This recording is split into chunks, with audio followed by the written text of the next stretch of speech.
Es difícil encontrar un broker que cumpla con todas sus expectativas. O quizá no tanto. Active Trades, broker online desde 2001.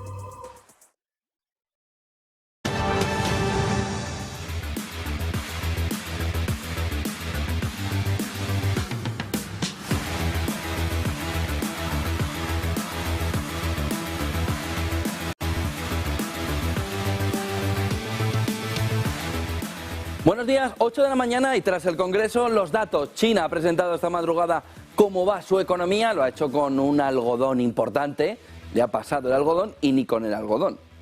Esperaba China crecer en el entorno del 5,5% y al final el GDP anualizado, el Producto Interior Bruto, en el dato interanual pasa al 3,9% desde el 0,4%. Algodón.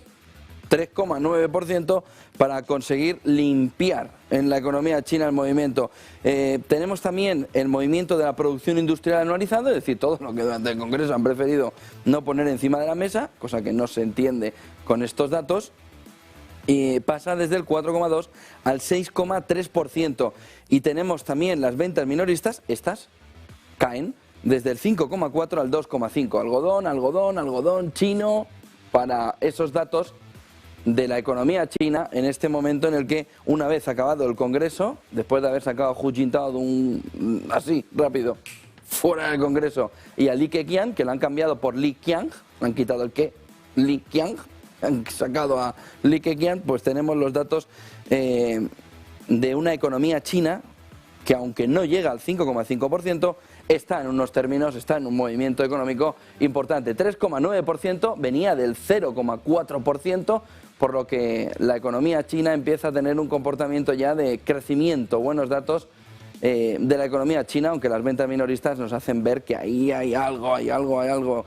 Hansen, que esta noche con caídas muy fuertes, superando en algunos momentos el 6%, en un momento en el que se mira las grandes subidas del pasado viernes en Wall Street y donde se mira también cómo se ve el conjunto de la economía en la apertura hoy, otra vez con un movimiento alcista. Estamos ya en un movimiento alcista de fin de año, estamos en un movimiento de recuperación, estamos en un movimiento bullish, lo vamos a ir viendo en los próximos minutos. Miren 5 claves de la jornada de esta mañana con todo el detalle de esa pelea Sunak-Johnson que ya se ha decidido y donde tenemos también esta mañana esos datos que comentábamos de China. Esta sí, semana clave, ya han visto, hasta China se ha apuntado al carro de una semana con datos macroeconómicos importantes, datos del PIB también y de inflación, lo vamos a ir viendo a los dos lados del Atlántico, reunión del Banco Central Europeo, a la espera también teníamos de conocer si China presentaba todos los datos, así lo ha hecho, ya los tenemos encima de la mesa,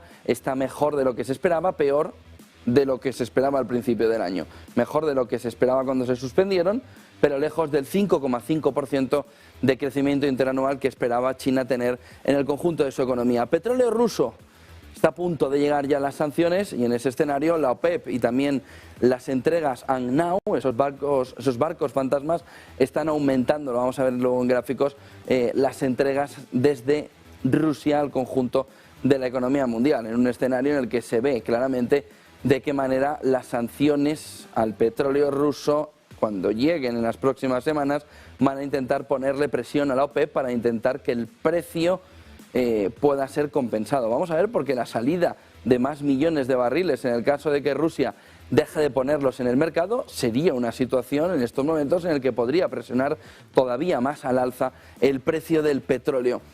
OPEP y entregas de barcos fantasmas van a ser clave para ver de qué manera se va configurando el mercado de petróleo en un entorno donde Estados Unidos, que ha liberado reservas, lo quiere llevar hasta 67, 73 y donde la OPEP lo quiere entre 100 y 110. La diferencia es demasiado grande para que haya un solo ganador. Britaly ya en camino, Meloni el sábado juró como primera ministra italiana y Sunak, Johnson finalmente esta madrugada le dijo a Sunak: tienes mi bendición, ponte de primer ministro para terminar, para intentar dar estabilidad al viejo continente. Bueno, hay que comentar varias cuestiones de ambos.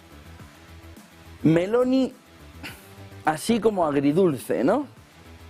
En un primer momento salía con Giorgetti, con Giorgetti, en vez de jugar de fútbol, en lugar del nuevo ministro de Economía, que decía de él que, como gran importancia, que no era ni académico, ni tampoco era burócrata. Le faltó decir que no era aristócrata, pero le dejó todo el camino libre para decir, haz lo que quieras con esto, que tú no vienes bajo la presión de ser ni burócrata ni aristócrata. A partir de ahí, pro-OTAN, perfectamente alineado con el conjunto de Europa, pero los mensajes de Meloni iban muy dirigidos a una economía en la que se va a intervenir fiscalmente. No ha dado detalles, pero la cuestión clave está en el entorno de cómo se va a estimular una demanda en una caída hacia la recesión de la economía italiana por parte de este Giorgetti, que empieza a oler poquillo a Kuerten, poquito todavía, pero empieza a oler a Kuerten con ese tono de no académico, no burócrata,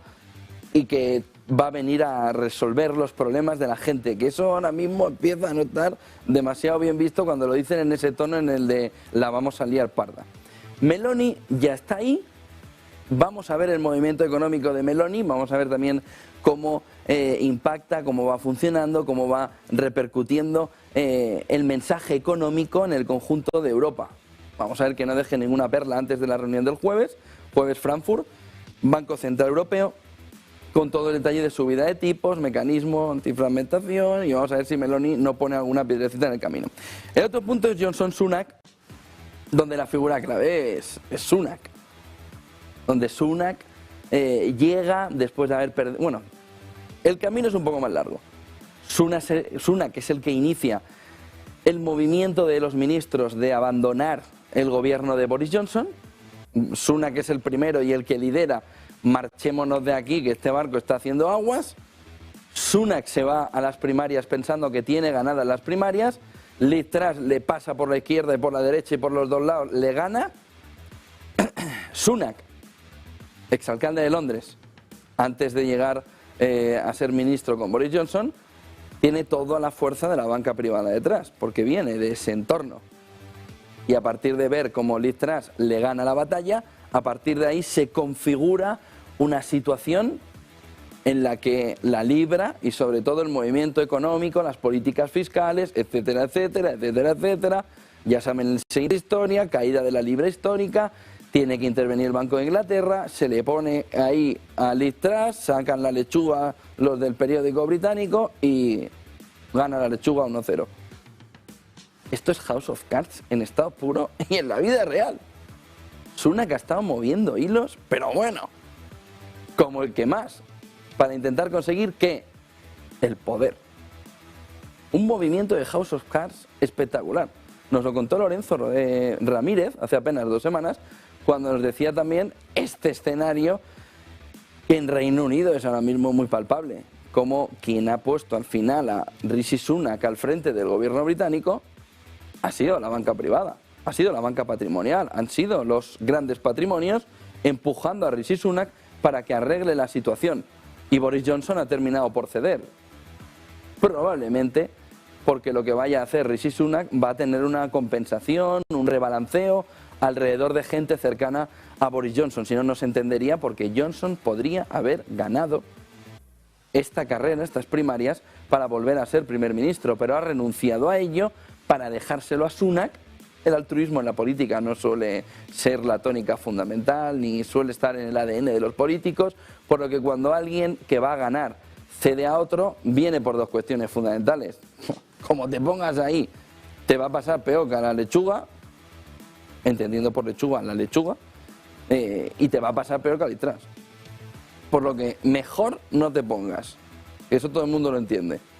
Y en segundo lugar, ¿qué quieres? Pues 3 ministricos.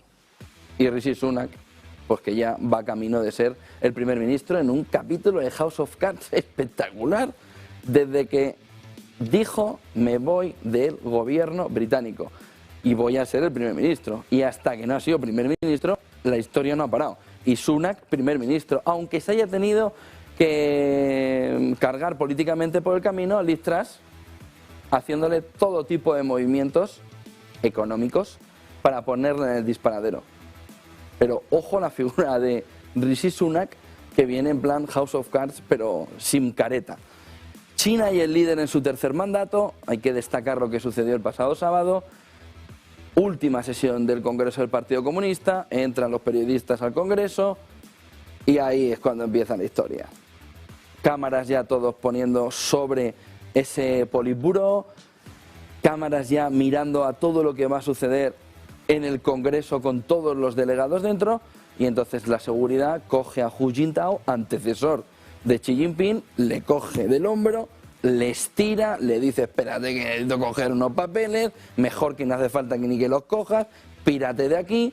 Pasa justo por detrás de Xi Jinping, se le acerca a Xi, y como en un régimen autoritario, tampoco hace falta ponerle demasiados matices, Xi Jinping, impasible, es que ni pestañea, se lo terminan por llevar fuera.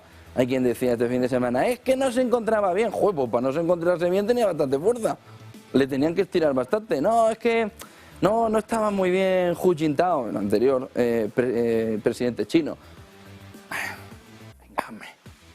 Cogió del brazo y se la lleva allí a una purga de todas las de la vida, comunista. Y para terminar con eso, ¿quién le dijo en los datos económicos: esto no está funcionando como se debía? Li Keqiang. Li Keqiang, go home, ala, fuera. Y además que lo han sustituido por uno que solo le han quitado la que, Li Qiang. Debe ser una derivada de Li Keqiang.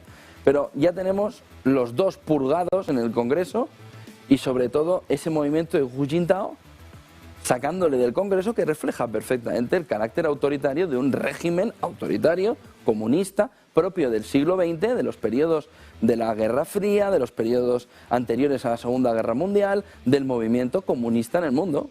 Autoritarismo en estado puro. Y es lo que se vio. Un presidente que se ha autonombrado para un tercer mandato y que ha purgado a todo aquel que tenía que purgar. Al antecesor y al que se suponía que era el sucesor, por lo que ya está solico ahí, para que no le digan demasiado. Xi Jinping ya al frente con el poder absoluto, ese Palpatine que ya tiene en sus manos todo el poder, y vamos a ver cómo va repercutiendo económicamente. Hoy ya saben que han salido los datos de crecimiento de la economía china, ha sido mejor de lo que se esperaba, después de haberlos parado, después de ver los datos hoy innecesariamente, y después de haberle metido el algodón a los datos para que nos dejemos de creer que en el fondo los datos chinos son lo que son una ensoñación de lo que de verdad está pasando en la economía china. Productividad. Ojo con este informe del Banco de España, que lo veremos más tarde, y la clave fundamental de cómo ya se va deteriorando también la economía real. Familias que ya están tirando del crédito para llegar a fin de mes con crecimientos del consumo de tarjetas revolving y de tarjetas de crédito superiores al 20% de incremento frente a un año. De tal manera que ya empieza a notarse cómo el dinero ya no llega a fin de mes por culpa de la inflación, por culpa todavía no tanto de la subida de las hipotecas, porque saben que eso es anual y se va renovando, por lo que no se tendría que haber un efecto tan inmediato. Se puede empezar a ver, pero hay mucha gente que va a renovar el año que viene con este aumento de ahora. Por lo que, y productividad, con un informe del Banco de España que señala muy claramente por qué España es uno de los países que más está tardando de volver al Producto Interior Bruto anterior a los tiempos del coronavirus. Y la clave fundamental está en que no aumenta la productividad en España. ¿Por qué? Razón fundamental, aunque lo vamos a ver luego en el gráfico con gráficos. La razón fundamental en torno a que no aumente la productividad en España está en que a quien le van a subir el sueldo entiende que eso ya se lo merecía antes. No que se sube el sueldo para una mayor productividad laboral. De tal manera que está estructurado culturalmente en nuestro país que no es necesario un aumento de la productividad para un aumento de sueldo. Y que luego el tamaño de las empresas españolas está impidiendo también un aumento de la productividad para una mayor producción. De tal manera que tenemos todos los factores para tener una economía que cuando vuelva una situación de recesión económica padezcamos más la recesión que el resto, como nos ha sucedido en la salida de los tiempos del coronavirus. Pero principalmente por esa razón. Ojo con el cambio cultural, la necesidad de poner en determinadas subidas salariales los criterios compensadores de sostenibilidad que vemos en otras cuestiones, como por ejemplo las pensiones, la jubilación, verlo también en un entorno de subida salarial vinculado a la productividad como factor corrector. De tal manera que la economía española, y lo verán enseguida en los gráficos del Banco de España, refleja de manera muy clara lo que está sucediendo en el entorno de la productividad, que es da igual que se suban los sueldos, porque ese sueldo va directamente contra una pérdida de competitividad de la economía española. Y ustedes dirán, bueno, ya, pero aquí el que no baja el margen es el empresario. Pues algo de razón tienen ustedes. Pero eso no quita para que solo con ese margen se pueda competir en otros entornos, por ejemplo, para conseguir mejores condiciones de financiación. Lo vamos a ver luego porque el informe de Ángel Talavera es un espectáculo, es de chapó al Banco de España, poniendo el tema principal que debería estar en todas las reuniones ahora mismo de patronal y sindicatos para entender cómo funciona la economía española. Gráficos del día, para intentar entender cómo se mueve una semana que va a ser alcista en el inicio. Estamos con los futuros ahora mismo en positivo, pero mirando sobre todo a la gran cantidad de datos macroeconómicos. Vamos a tener producción PMIs durante el día, vamos a tener Banco de España, vamos a tener el dato de inflación que le gusta a la FED, que es el deflactor del consumo privado, no es el CPI, no es el IPC, no es la inflación como la entendemos aquí en España, sino que es el dato que deflacta el consumo privado, ese CPI que lo que nos hace es medir perfectamente por la FED cómo está el dato de inflación. Se espera que ese dato pase del 5% actual al entorno del 5,5%, es decir, que no haya alcanzado pico y que por tanto la FED siga viendo que hay presiones inflacionistas. Rishi Sunak, primera de las fotografías del día que nos marca cómo se presentaba ya en el fin de semana para decir quiero fijar, quiero basar, quiero fundamentar, quiero darle potencia a nuestra economía uniendo nuestro partido y luego a nuestra nación. Pues vamos a ver si es verdad. Y lo une. Que bien que se necesita en la economía global. Está hablando sobre la importancia, la oportunidad de ayudar a fijar nuestros problemas, a establecerlos, ¿no? A resolverlos y sobre todo cómo tirar hacia adelante en una nueva generación, en unas elecciones generales, que ahí sí que está confiando en que saldrá victorioso y conseguirán volver a ganar el partido conservador. Esta carta de Rishi Sunak que pone en el punto de mira cómo puede salir y cómo, pues este es el punto final, el último capítulo de la primera temporada de Rishi Sunak alcanzando el poder en House of Cards. El capítulo final. Solo le faltaba a este tuit el momento posterior en el que ha convencido a Boris Johnson que iba a ganar las primarias, que mejor que no se presente. Es un espectáculo, pero nos va a dar tarde de gloria en lo económico, viene del ámbito de la banca privada, no se espera nada complicado, nada enrevesado de política económica, todo lo contrario, nos debería dar una visión clara de cómo funciona el conjunto de la economía británica. Miren el siguiente gráfico que nos marca también esta mañana de qué manera está creciendo esos barcos en la sombra, esos barcos fantasmas, una vez que se acercan las sanciones al petróleo ruso. Miren por qué aquí, 23 de septiembre, punto final donde empezamos a ver hasta el inicio de octubre, donde vemos aquí el último punto, el crecimiento que se va viendo ya de barcos en la sombra que hacen la entrega en esos barcos Unknown, que le dan todo el detalle de entrega del petróleo sin el conocimiento de quién está entregando, cómo está entregando, cuándo está entregando. Miren, ahora mismo lo que se ve es una marca muy clara desde el entorno de Cádiz, creciendo hacia el norte de Rusia, en el que una parte de todas esas entregas empiezan a verse que van, pero que no vuelven, tal cual. Es decir, en los datos de Bessel, que es el principal tracker de todo el movimiento de barcos en el mundo, se ve claramente cómo hay un movimiento de subida desde España hacia el norte de Rusia y que aquello ya se ve que no vuelve en ningún lado, por lo que está llevándose el petróleo a donde lo tiene que llevar porque se lo han contratado. Fíjense el movimiento de Asia,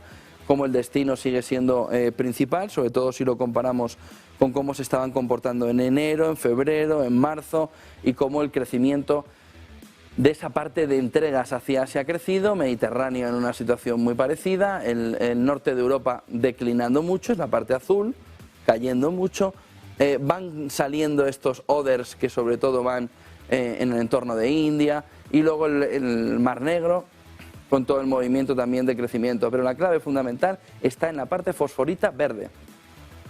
Y es de qué manera va creciendo el capítulo de entregas fuera del sistema.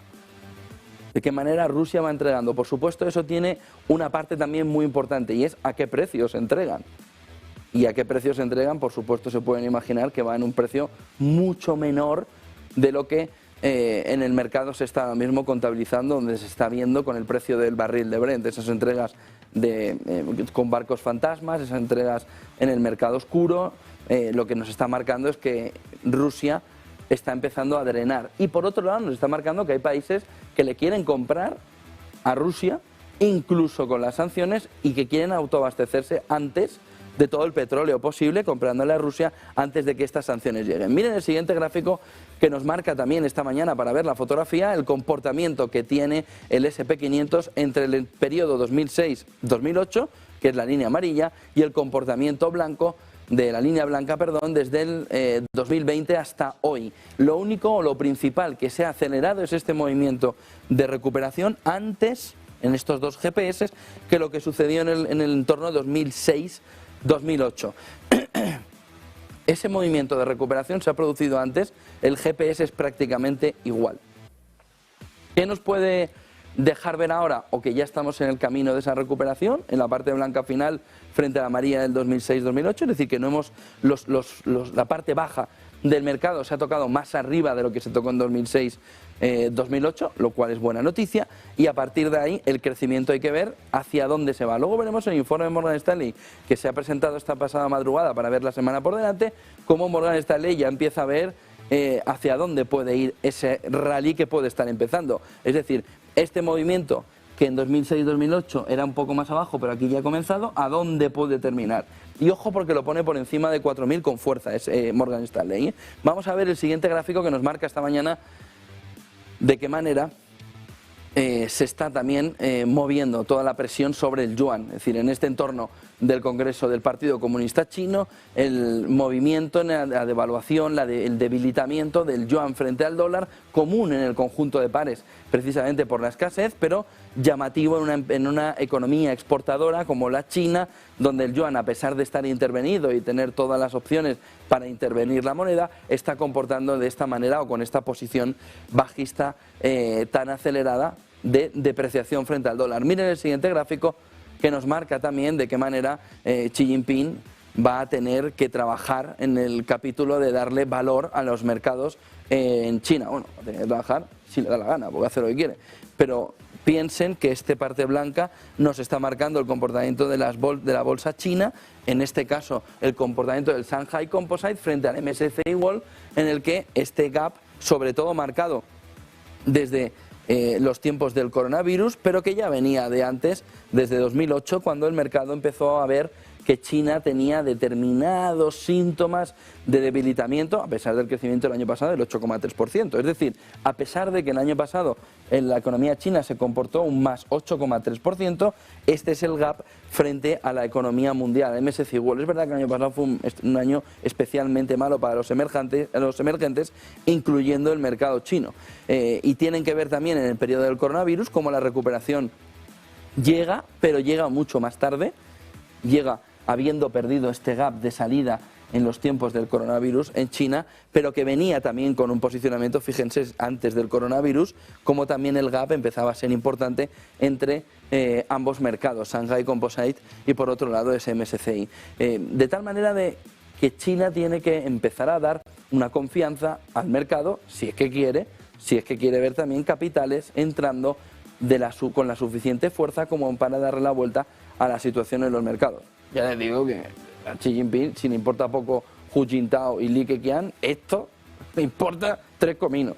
Pero bueno, en ese entorno el inversor sí que tiene que ver si este es un escenario donde puede encontrar rentabilidad. Es muy diferente que Xi Jinping quiera ver una recuperación importante y consiga reducir este gap. Si este gap fuera un objetivo, ojo, porque aquí hay mucho negocio.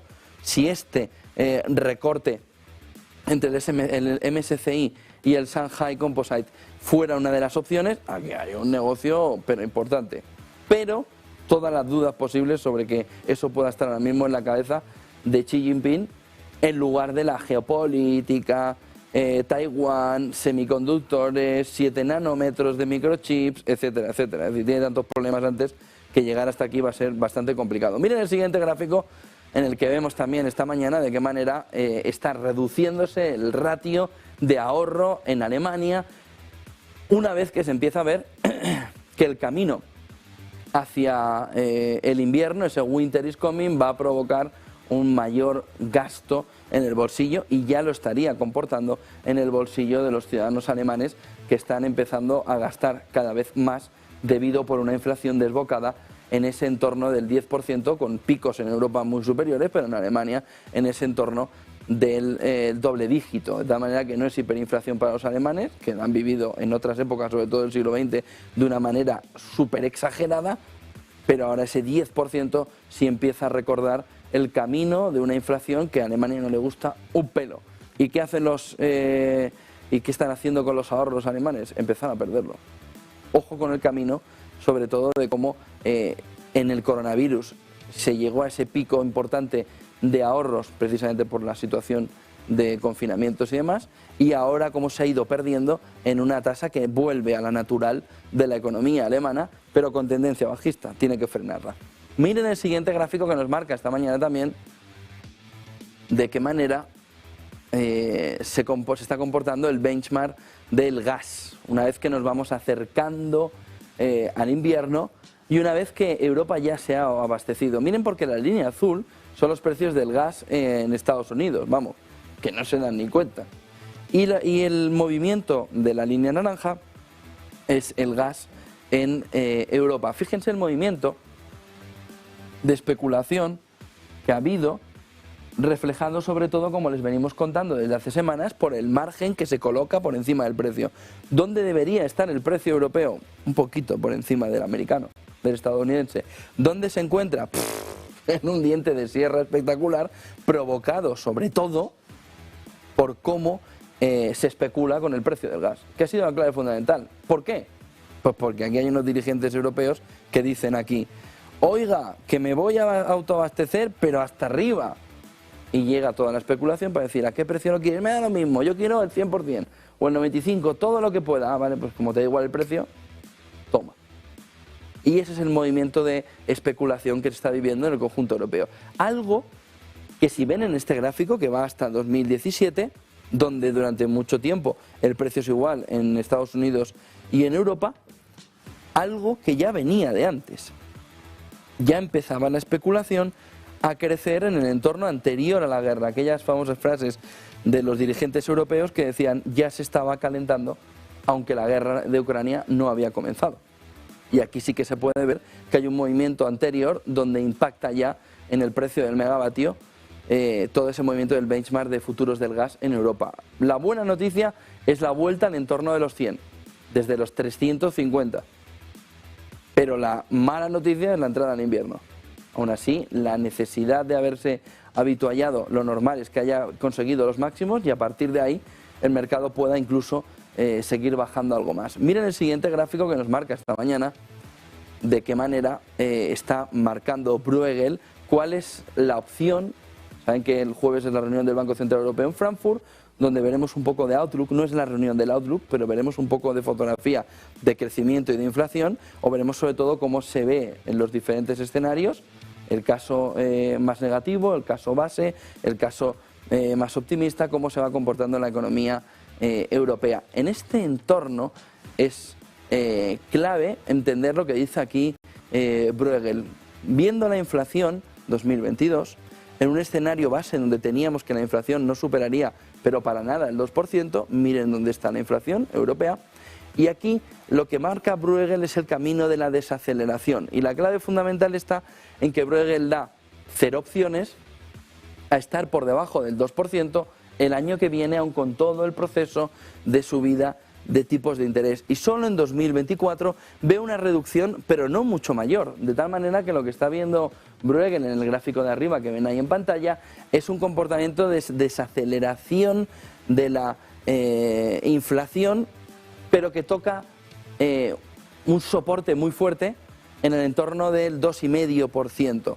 Porque claro, si aquí hay que ver desviaciones, pongámonos en el peor de los escenarios, donde en el entorno del 3,280 se cerraría 2023, teniendo la presión hacia abajo de no conseguir ni tan siquiera bajar del 2% en ese escenario un poco más agresivo. Y el Producto Interior Bruto, sin embargo, sí se le ve un movimiento de crecimiento en el 2023 hacia el entorno del 3,5%. Este año está previsto que esté en el entorno del 3% el crecimiento de Europa, y crecer un pelín hacia el año que viene, a pesar de la situación de recesión, pero en términos interanuales conseguir estar en torno al 3%, para rebajar luego el crecimiento al 2%. Es decir, lo que está diciendo Bruegel aquí es que crecimiento e inflación se van en torno del 2%, uno con mucha dificultad para subir, otro con mucha dificultad para bajar. Miren el siguiente gráfico que nos marca esta mañana lo que ha empezado ya. Además, les recomiendo que se lo descarguen ya. Es decir, este es el calendario de blackout de la Reserva Federal. Octubre, 22, 23, 24, 25, 26, 27, 28, 29, 30, 31, 1, 2, 3. Periodo de blackout de las compañías norteamericanas por presentación de resultados. ¿Qué significa lo que está comenzando estos días? Que las empresas norteamericanas no pueden salir al mercado a defenderse comprando autocartera ante distintos movimientos bajistas en el mercado. ¿Eso significa que hay miedo a una tendencia bajista en estos resultados de ahora? No. Significa que está bien que conozca el inversor cuáles son los periodos de blackout. Por ejemplo, este de julio fue muy negativo, este de septiembre se pueden imaginar cómo fue, muy negativo. Y ahora este de noviembre no se espera porque los resultados empresariales están yendo en una tónica positiva. No se espera que tengan un comportamiento excesivamente negativo en el mercado, ese movimiento de blackout. Pero es importante que tengan este calendario que está en la página web de la FED, marcándonos cómo se puede comportar en los distintos periodos de blackout. Por ejemplo, este de enero, ojo con este de enero. Y este de marzo, ojo con este de marzo. A partir de este tenemos luego un periodo de blackout también en diciembre. Dicen los analistas que es menor al lado de lo que nos puede venir en enero y en marzo. Pero estamos en periodo de blackout, compañías norteamericanas que no pueden entrar al mercado con la fuerza que querrían para defender, por lo que están al aire, a lo que caiga. Y un ataque en el mercado contra empresas norteamericanas, en el sentido puramente financiero, puramente bursátil, pues no va a contar con la compra de autocartera para poder salir adelante de él. Miren el siguiente gráfico que nos marca esta mañana cómo Morgan Stanley, este es un informe que ha salido esta pasada madrugada con datos de Bloomberg, señala que ya, ahora sí, hay suficientes argumentos como para entrar en un mercado alcista. El movimiento bullish del mercado, dice Morgan Stanley, acaba de llegar. ¿Por qué? Dice que por un lado hay que comparar lo que significa el SP500 en price con el SP500 en el consenso de los beneficios por acción. Y ve una diferencia aquí, este gap entre el precio ahora mismo del mercado y los EPS y los beneficios por acción marcan, según Morgan Stanley, que si hay ahora mismo un comportamiento alcista en el mercado, que ahora sí empieza a esperarlo Morgan Stanley, en el informe, en el warm-up que han mandado esta pasada madrugada para que el inversor vea cómo ve la semana por delante con tanto dato macroeconómico, dice ahora sí hay un movimiento en el que se puede cerrar precisamente ese espacio. Y dice, oye, este espacio aquí tuvo el movimiento de desacople para luego volver a pasarle ahora beneficio por acción y mercado con este movimiento bajista que podría cerrar este gap justo ahora en el rally de fin de año que, según Morgan Stanley, estaría a punto generando los primeros síntomas bullish en el mercado, los primeros síntomas de crecimiento, de recuperación, de ascenso hacia 31 de diciembre. Luego el 23 será harina de otro costal. Miren el siguiente gráfico que nos marca esta mañana dónde ve el precio objetivo Morgan Stanley. Fíjense porque Goldman Sachs había reducido de 4.600 a 3.800, de 4.300, perdona, a 3.600, de 4.300 a 3.600, tenemos ahora mismo a cierre 21 del 10 en 3.753 el SP500, Morgan Stanley, no Goldman Sachs, lo que nos dice aquí es, en el escenario en el que ya vamos alcistas, hay una revalorización ahora mismo del 18,6%. Ve un punto de llegada en el 4.450. Ojo, porque ¿dónde ve el punto de llegada? ¿En qué tiempo ve el punto de llegada? En junio del 23.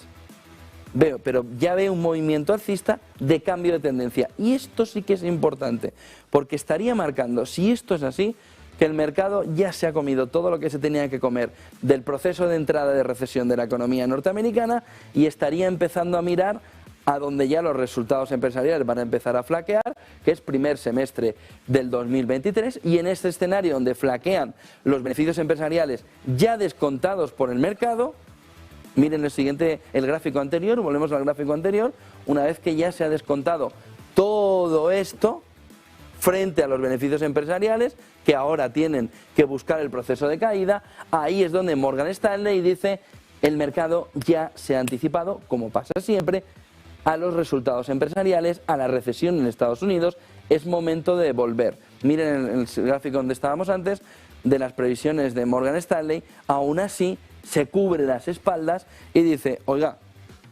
eso no significa que no nos vayamos a un EPS, a unos earnings que se vayan a $205, que el proceso sería todavía de un 10% en negativo. Es decir, más listos que nada. Si esto se va para arriba, ya lo dije, 18,6%, 4,450. Si esto se va, como dice JP Morgan, como dice Jamie Dimon, nos vamos al escenario en el que todavía le queda por limpiar al 21,81 que lleva en negativo el S&P500 en el year to date, en el año, le queda por limpiar un 10,7.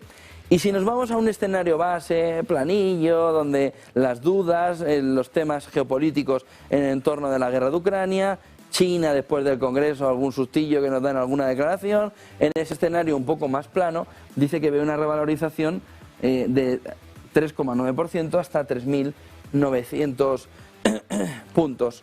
Junio del 23, no diciembre. Nos marca el camino de inicio de la recuperación que irá dando bandazos. Pero es importante porque lo que nos está marcando es que en el mejor escenario, entrando ahora para los analistas de Morgan Stanley, la revalorización mejor esperada del mercado es de 18,6. Vamos, suena a ángeles en el entorno de la caída del 21% que hemos tenido. Es decir, está diciendo aquí es que en un poquito más de medio año, piensen que está la Navidad, que está todo por en medio, pero que es más o menos medio año largo, tenemos el entorno de una revalorización del 18,6. Llevamos perdidos el 21,81, significaría que en medio año el mercado iba a recuperar o va a recuperar, en el mejor escenario, casi todo lo perdido en este 2022. Por lo que el escenario más positivo de Morgan Stanley en el informe de esta misma mañana es que el mercado empiece ya una senda alcista que nos deje en el entorno del 4.450, en el 4.450. ¿Opciones de estar en negativo? Pues fíjense aquí, las plantea también, pero considera Morgan Stanley que una parte ya del mercado ha limpiado EPS, ha limpiado beneficios por acción, ha limpiado todo el contexto de una recesión económica, ya lo sabe que está todo esto en recesión económica, y lo único que en el fondo puede impactar de una manera agresiva cambiando las rentabilidades es precisamente un movimiento de inflación mucho más dura, es decir, más rocoso a la hora de romper esa inflación con un taladro, mucho más rocoso de entrarle y de destrozar esa inflación. Si eso sucediera, nos podríamos ir al escenario medio o al escenario más bajista, más bearish en este entorno. Ojo, porque este gráfico es el que se va a mover durante todo el día en Wall Street entre pasillos y despachos, viendo hasta qué punto esta opción o esta opción, en qué probabilidad se pueden cumplir cada una de ellas.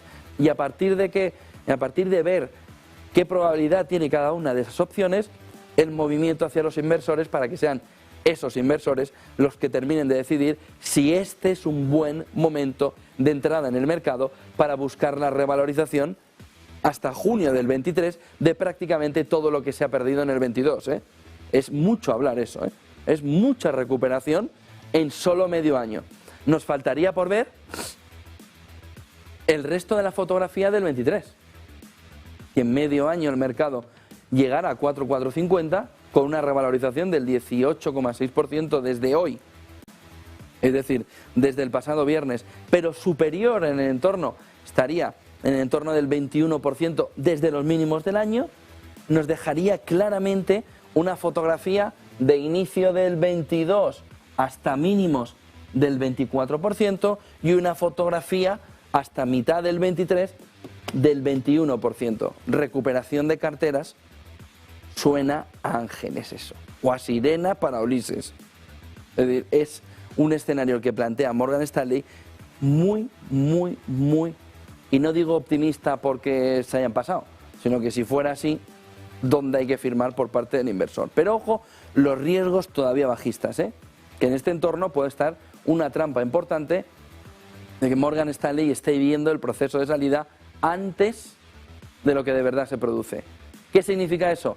Que nos quedara todavía una caída a superar los mínimos en este 2022 antes de la reunión de la FED, pero empieza a tener poco tiempo, poco espacio. La reunión de la FED va a ser a principios de noviembre, una semana antes de las elecciones de midterm más o menos, de tal manera que hay poco espacio ya, poco camino ya para que haya un proceso de caída muy fuerte después del movimiento, sobre todo de la semana pasada, de recuperación. Miren el siguiente gráfico que nos marca esta mañana cómo, vamos a ver si podemos verlo, este informe del Banco de España de Ángel Gavilán. Yo decía esta mañana Ángel Talavera y ayer también en las clases les dije antes Ángel Talavera, pobre Ángel Gavilán, que le estoy cambiando el apellido, Ángel Gavilán, que es el director general de Economía y Estadística, que plantea en este informe el problema de la productividad. El gran problema, pero también piensen y saquen el ojo de España solo, un problema muy importante en España en el ámbito europeo, muy importante en países, por ejemplo, como China, en Latinoamérica, donde la productividad es ahora mismo uno de los factores, una de las preocupaciones principales del conjunto de la economía. Miren el siguiente gráfico que nos marca este síntoma problema, la diferencia entre Estados Unidos, línea naranja, productividad, Alemania, línea roja, productividad, España, línea azul, productividad. Y cómo después del coronavirus, o en el entorno del coronavirus, se ha intentado ver cómo la digitalización de la economía podía aumentar la productividad. Bueno, eso ha quedado en aguas de borraja. Tenemos el comportamiento de crecimiento de la economía americana en productividad y el comportamiento también de la alemana a una velocidad de vértigo, frente a una economía española que parecía coger ese aumento de la productividad en la salida de la anterior crisis, 2012, 2013, 2014. Piensen qué pasaba aquí. Y lo que pasaba aquí es un aumento de la productividad vía precios. ¿Qué significa vía precios? Vía salarios. ¿Qué significa vía salarios? Que el empresario reducía salarios o costes salariales lo que fuera necesario para aumentar la productividad. Y el escenario era el adecuado. Es decir, había tanta voluntad en la economía en subir esto. Esto es la gran añada posterior a la crisis del 2008. 2008 inicia aquí, fíjense que también hay caída de la productividad, mientras Alemania y Estados Unidos la siguen subiendo. Nuestra economía destruye esta productividad. ¿Por qué?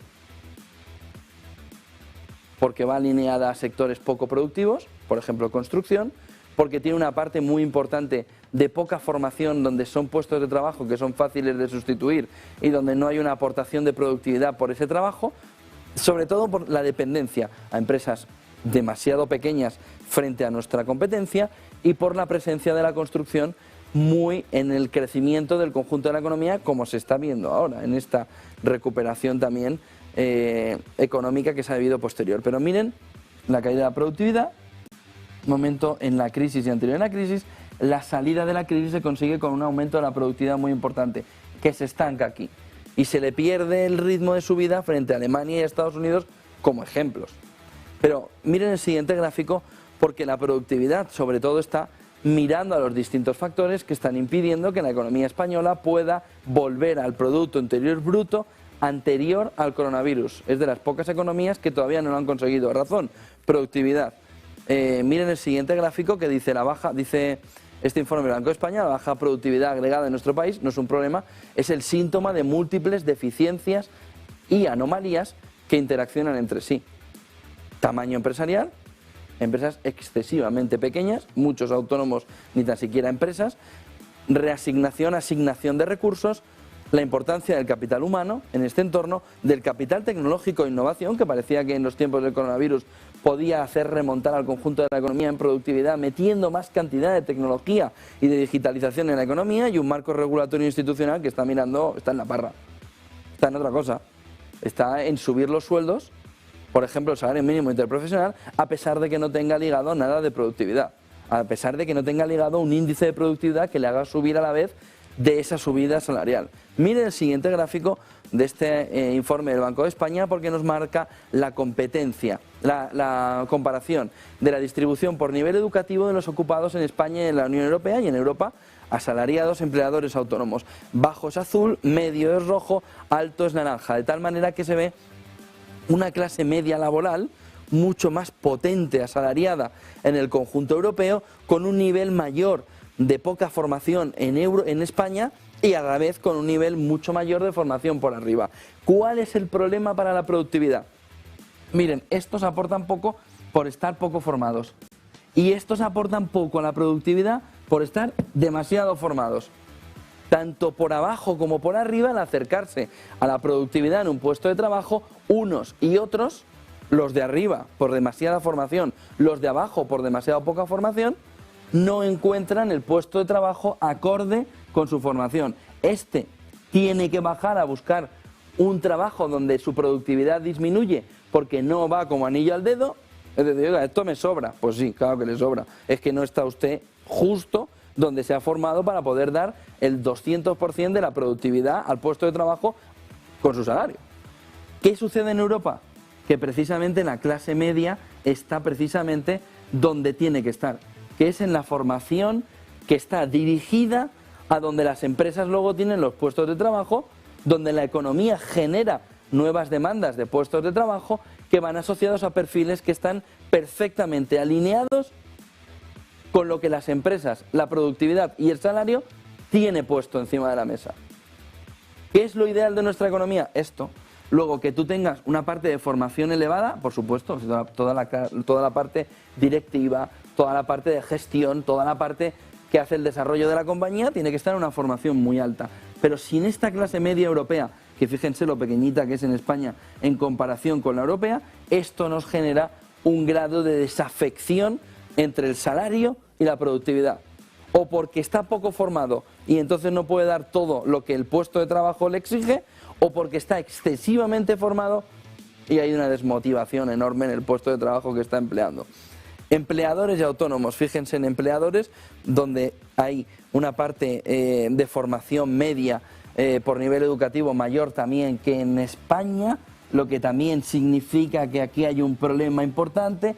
¿Cómo puede ser que una parte de los empleadores españoles esté en un nivel de formación baja?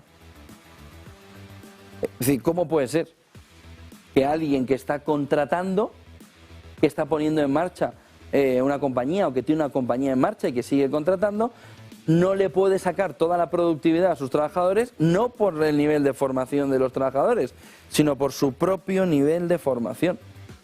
Miren España, el gráfico, es un drama. Clase media de formación medio pensionista y clase alta muy parecida, es decir, clase alta me refiero a que tiene una formación muy elevada, es prácticamente igual que la europea. Y entramos en el capítulo de los autónomos, donde se exacerba todavía más la cantidad de baja formación en empleados autónomos, con lo que significa de pérdida de productividad. Es que usted es el que manda en el negocio, es que es su negocio, es que es usted, es que es usted. Poca formación. Aquí hay otro de los grandes problemas, que ahora la nueva ley de autónomos subiendo las cuotas puede dejar el trabajo autónomo, bueno, tiritando. Y fíjense porque la parte alta de mucha formación la tienen tanto autónomos como empleadores como asalariados, fíjense que asalariados todavía más, pero la parte baja es la gran preocupación, que es la poca formación. Esa poca formación debería estar en entornos mucho más leves, sobre todo en empleadores y en autónomos, por supuesto en asalariados, pero poco ejemplo se puede dar desde empleadores y de autónomos con ese perfil de formación baja que impide también el crecimiento de la productividad. Miren el siguiente gráfico, el informe es, bueno, descárguenselo, está en la página web del Banco de España y es un espectáculo para recrearse en la situación y en los problemas de la economía española. Aquí dice España, el peso del PIB en la inversión pública privada en investigación y desarrollo se sitúa muy por debajo de los niveles que se observan en la Unión Europea. ¿Cuál es su percepción cuando llegan los presupuestos generales del Estado? Que este gobierno y más o menos todos, bueno, los anteriores, como eran de derecha, pues estos se les decía que no invertían en investigación y desarrollo. Pero miren, no se dejen engañar. La realidad es que aquí no invierten en investigación y desarrollo ni los de derecha, ni los de izquierda, ni los del centro, ni los de arriba, ni los de abajo. Miren el comportamiento de España en la línea azul, en investigación y desarrollo, lo que nos daría productividad, pero sobre todo calidad en el trabajo a futuro, mejores compañías, en sectores más potentes, en dinamizar todavía más la economía. Miren el crecimiento en investigación y desarrollo de Europa. Es que es una vergüenza. Oiga, ¿usted qué invierte ahora que están las manifestaciones de la sanidad pública? Mira, yo invierto en que no se mueran los ciudadanos españoles. ¿Cómo?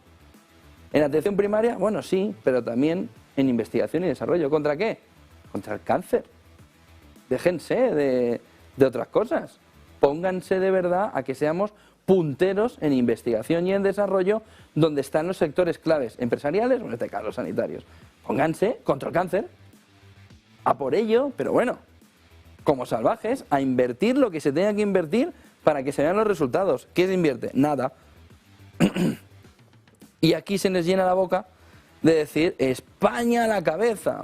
¿Pero qué cabeza? A la cabeza tuya. En tu cabeza estará. Pero la investigación, la inversión privada en investigación y desarrollo y la inversión pública en investigación y desarrollo es una vergüenza. Un país como España, si quiere liderar en determinados sectores, tiene que seguir invirtiendo en investigación y desarrollo. Y no ahora 12.000 millones para invertir en chips, sino hace 15 años haber estado en microchips como han estado los holandeses. Primera economía europea, Alemania. Segunda economía europea, Francia. Tercera economía europea, Italia. Cuarta economía europea, España. Quinta economía europea, Holanda. Semiconductores, chips, ASML. Ahí está la investigación y desarrollo de los holandeses con una visión a largo plazo hace ya más de una década en el que vieron claramente que había que invertir en la nueva economía. ¿Hacia dónde iba todo? Y en ese caso ellos decidieron microchips. ¿Aquí hay algún figura que se haya planteado hacia dónde va la economía? Sí, a su bolsillo o al bolsillo de los suyos. Pero a esto, ninguno. Ni de la derecha, ni de la izquierda, ni del centro, ni de arriba ni para abajo. Esta es la realidad de nuestro país y la pena de nuestro país. Ojo que en Latinoamérica tienen otros, ¿eh? En la Chile, en una situación muy parecida, pero en Europa es que nos sacan los colores. Pero continuamente. Pero no, es que fíjate aquí, que estaba el PP, y dice, bueno, pero, ¿y tú? ¿Y este movimiento posterior? ¿Y dónde lo vas a poner? Pero que esto es un plan país. Esto no vale con que el que llega quiera 5 votos. Esto vale con la unión de todos en el camino hacia qué economía quieren los españoles, que es la clave fundamental del desarrollo de la economía para tenerlo en productividad. Un último gráfico y nos vamos enseguida a ver todo el detalle de la preapertura. Dice el reto de sacar el máximo provecho a la ejecución. Ah, bueno, claro, estos son los Next Generation, que salen también en una diapositiva en la presentación del Banco de España y en el que se señala el movimiento de llegada de Next Generation. Esto es el cuento de la abuela. Oiga, pero que ya me ha contado esto, abuela, 50 veces. Sí, y 51, y 52, y 53, ¿qué es? Es que los fondos están llegando. ¿Pero qué están llegando? Pero nos tomáis el pelo a todos. Miren el movimiento de llegada de fondos. Miren si cogemos todas reformas estructurales que tiene que hacer la economía española, el movimiento de fondos en el mejor de los escenarios. Pero cojan ustedes sin reformas estructurales. Miren lo que va a aportar. Sería la estimación del crecimiento potencial. Hay dos opciones, que se lo está diciendo Europa a España. O hacer reformas estructurales o el crecimiento de tu economía impulsado por los fondos, que no llegan, va a ser mínimo. O se va a lanzar hacia arriba con unas reformas estructurales que cambien el contexto de la economía española y lo pongan en un crecimiento, gracias a los fondos europeos, cercano al 2%, o al 2%, o en el entorno del 1%, lo que ustedes quieran, le está diciendo Europa. 8,54, el yen vuelve a rozar, dice ahí esa última hora.